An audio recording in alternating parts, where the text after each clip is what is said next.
Life on an atoll can be quite challenging, especially when your nearest neighbor is an overnight canoe sailing voyage. And recently, throughout the Pacific, drought conditions have been abysmal. We've noticed this in Marshall Islands, Micronesia, Palau, and the Philippines. And we've observed that these drought conditions exist within the bandwidth from the equator up until north latitude 10 degrees. We were fortunate to be able to join President Peter Christian of the Federated States of Micronesia and his delegation of Andrea Tillman from the Office of Environment and Emergency Management, Francis Itamai from Yap State, and Tosis Halbert, the President's key advisor and right-hand man. And we spent 4 days on the sea, traveling 1,000 miles, visiting 5 atolls. The Federated States of Micronesia is a large country encompassing over 1 million square miles and broken up into 4 rock island states of Yap, Chuuk, Pohnpei, and Kosrae, along with 50 inhabited atolls and 500 uninhabited atolls. And the 5 atolls we visited were located in Yap State. So we left Yap Island and headed east to our first atoll, Ulithi, with a population of about 500.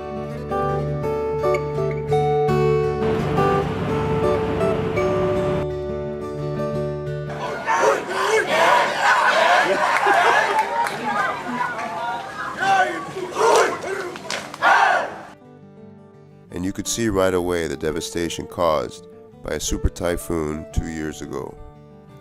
So the U.S. government, through USAID, donated building materials and instructions so that the community could build their own strong houses to be able to withstand future typhoons. Ulithi has also suffered from long-term drought. Daily, the people of Ulithi use valuable firewood to boil out the impurities such as E. coli from the water tanks and seawater to turn into drinking water. So the bottled water we delivered was greatly appreciated. The President gave a rousing speech at the Outer Islands High School graduation, and he brought gifts of sunglasses for all the students to protect their eyes from the sun. We congratulated the students at the end of our trip and took back with us the important observations and feedback necessary to understand just how serious the drought problems are and figure out what we can do.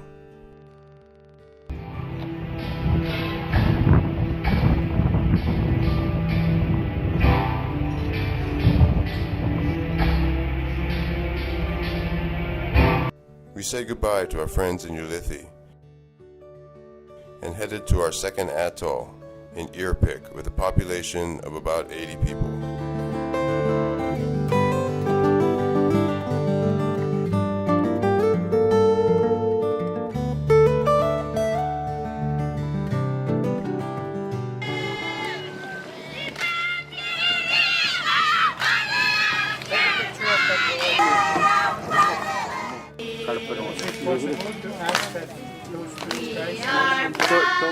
And as a special guest, we received turmeric powder mixed with coconut oil spread out over our body.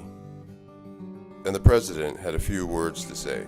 Please consider my visit here to be on behalf of all the presidents and on behalf of your government, the national government. Thank you very much for the welcome that you showed us this morning or today. Of your taro patches. You know why taro patches are important for island people. And now I will tell you what I have come to ask to take away from you, Chief, from your people, from the matriarch of this island, is for you to help me promote the sense of unity. We had a bit of like amoeba. Probably from not the good water that we have here. So the amoeba wasn't, what is that? The virus got into everybody? Not everybody. Well, I would say almost half the population here. For 6 months? Yeah, 6 months, no water. we do, but very small in our tanks. So what did you do? We requested water, so they brought some from national and state. They brought in bottles of water. We took a tour of the atoll, and the president noticed some changes along the coastline. These coconut trees will be down. But see how interesting how this tree supports itself? This is the high tide problem. This is climate change issue. And we visited with some residents,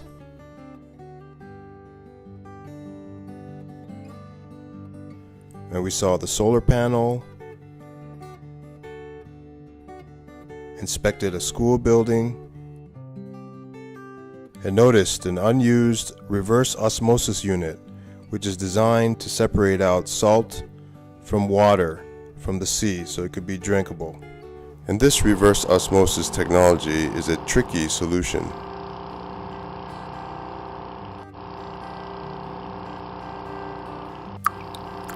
For it requires a lot of fuel to drive a generator, which is in very short supply on an atoll.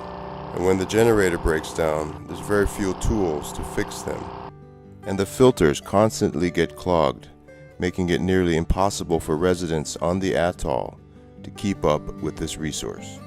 As we said goodbye to our friends from Iripik, we began to realize that the lack of fresh water on these atolls was a serious issue, and headed to our next atoll, Woleai, with about 500 people.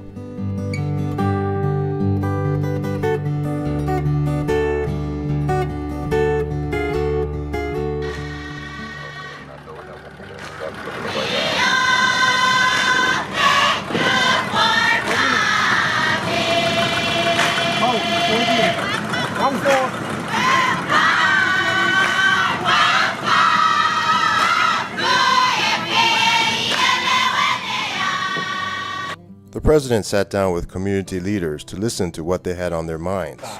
The wisest chief spoke first.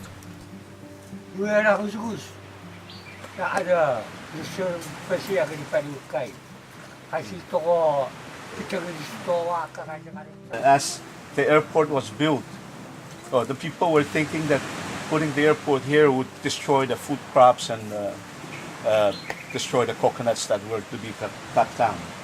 But when the airport was established, now after that establishment, the people began to learn how important the airfield is. The runway is the key to improved health services here. And other community leaders spoke up to the president asking for his help in improving the runway, more medicine and fresh water, and newer school buildings. And they also brought up a separate issue related to the solar panels. For we learned that it costs $20 a month to have 2 light bulbs available, and on an atoll, there are very few jobs, if any, that can generate over $100 a month. We also learned that the locals enjoy tobacco, which was left by the Japanese over 70 years ago, and they use newspaper or magazine paper to make their cigarettes. We spent some time with the community at the neighboring island's high school graduation ceremony and met the 21 future leaders who will be faced with dealing with the freshwater issue on Woleai.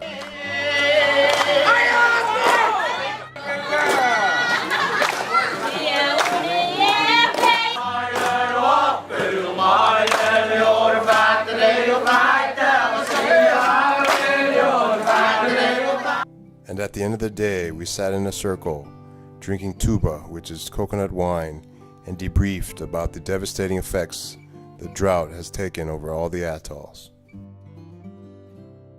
The next atoll we visited was Lamotrek, with a population of about 250 people.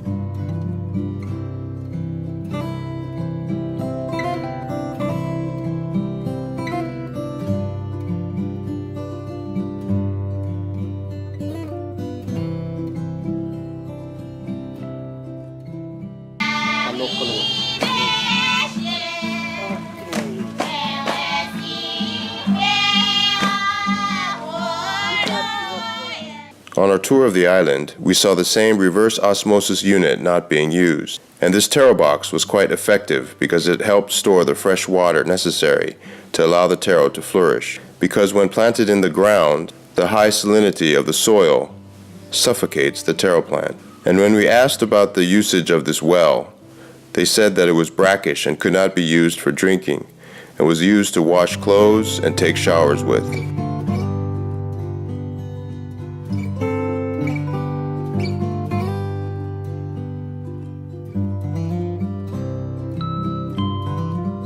Our last atoll was Satawal, with about 350 residents.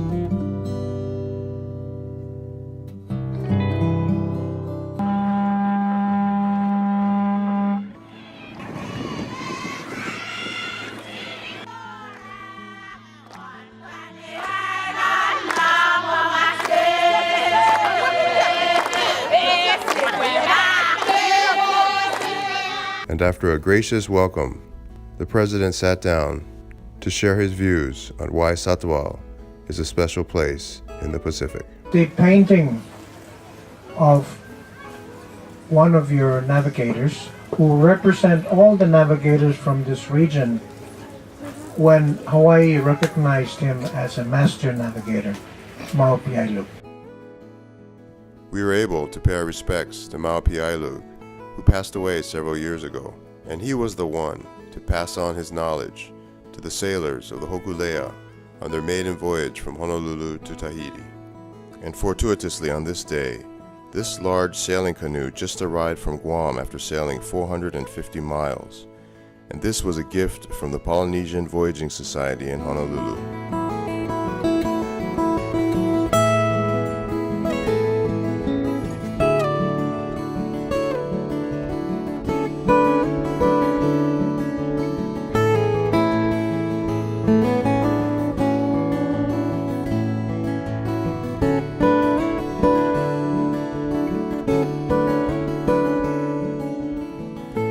Each house can have one. And look at the salt. So I think this one is much better. This creative solar still uses the sun's heat to cause the water to evaporate and separate itself from the salt. And as the vapors hit the top of the glass, it condensates and drips into this glass for drinking. And the salt can be used to cure meats and fish. We learned there were many atolls that don't have enough coconut trees, making it hard on the residents to have enough sources of hydration.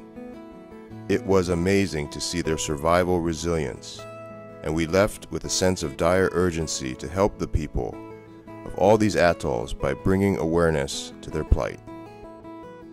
After 4 days at sea, it was nice to see the President hang loose with the locals.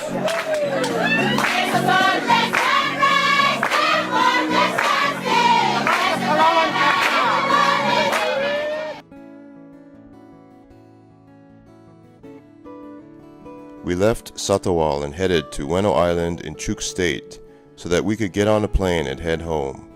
We were left with some very heavy thoughts about the people we just visited, because at the end of the day, they don't have the luxury of going to the store to buy water whenever they need it. The changing climate is causing devastating effects to their health and life, and droughts are an expanding problem throughout the Pacific. If it doesn't rain, they don't drink. If the coconut trees can't grow, that removes a life-saving source of hydration.